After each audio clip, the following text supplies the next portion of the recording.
Hi again then guys, and welcome to episode 1 of another brand new series. Because last week of course another series ended, so we have another to take its place at the end of the week. And this series is called, as you'll have seen from the title, Gives You Wings, and it's a pretty self-explanatory title. It is a relatively short series. It's only going to be 7 episodes long, featuring every single RedBull prototype that is available on Gran Turismo, from the Junior all the way up to the 2011 prototype. And the way that we're going to be reviewing them is in chronological order, going from the oldest to the newest. So in this, our first episode, we are reviewing the original RedBull, the one that started it all, the X2010, and in particular the very first version of the X2010, the prototype version. Now, notable things about this particular model are 2 things in particular. One, it is not a paintable model. None of them are, but neither can you choose a colour. It's bare carbon. And the second notable thing is that it's probably the least used RedBull on Gran Turismo 6.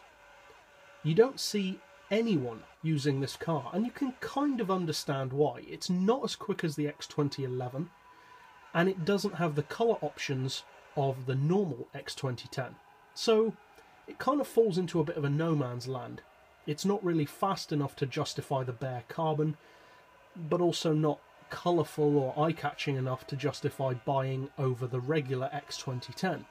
And as a result, it tends to, as I said, get forgotten by most people. But what does this particular model have to offer? Because this series features cars which, all except one, cost in the millions of credits. Most of them 6 million credits each. And if you're looking to buy one of these cars, you may not necessarily want to pay out that kind of money to buy every single one just to find out which one's the best. And that's the point of this series. I'm providing you with the necessary information, the facts that are most important about each model, to give you an informed choice as to which one you feel you'd be best in purchasing. So what does this original version have to offer? Well, in many ways it's very similar to all of the other X2010s. There are 3 to choose from: the Proto, the Standard, and the Vettel edition. Now this version is pretty much identical in every way to the paintable version. It's just more exclusive because people don't generally use it. So, as far as technical specs, we're not informed what the engine size is, so unfortunately I can't tell you that. You could probably make an educated guess that it's somewhere around 3 or 4 litres, but we're not told for sure. It's a turbocharged engine, and it produces 1,556 horsepower with an oil change, and a perhaps surprisingly low 553 pound-feet of torque. Not too surprising though, really, being a formula-style prototype.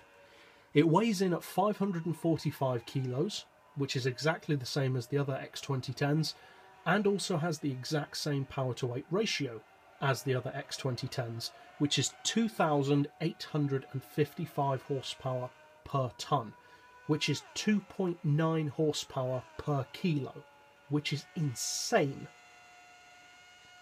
Now, it sits at 975 pp, so it's not as high as the X2011, but higher than the X2014s and on par with the other X2010s. It costs 6 million credits, like most of the other full-on models. The X2014s were kind of toned down, so I don't even consider them to be proper RedBulls, really. They kind of backed off on the extremeness, and I don't like that. But is this model worth buying? Well, as far as upsides and downsides, the main advantage I would say to this model is the fact that nobody uses it. So if you're looking to be the only person in the room using this car, then that's a pretty good point in its favour. If, however, being the only person in the room, or probably the only person in the lobby or room using the car, if that doesn't appeal to you and you don't really care about standing out from the crowd, then to be honest, there's not that much going for this car in particular. As I said, it's no better than any of the other X2010s.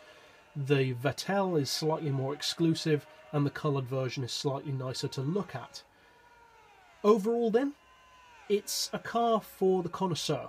This is the kind of vehicle which I'd recommend for someone who loves the Red Bulls and just wants to collect them, or someone who is specifically looking to stand out from the crowd.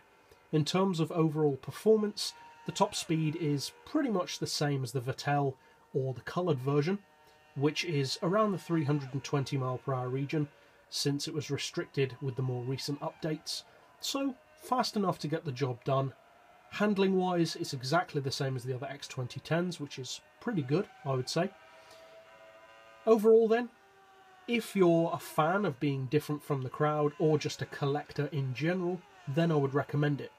If, however, you're looking for the fastest Red Bull, then I wouldn't, because it's quite simply not.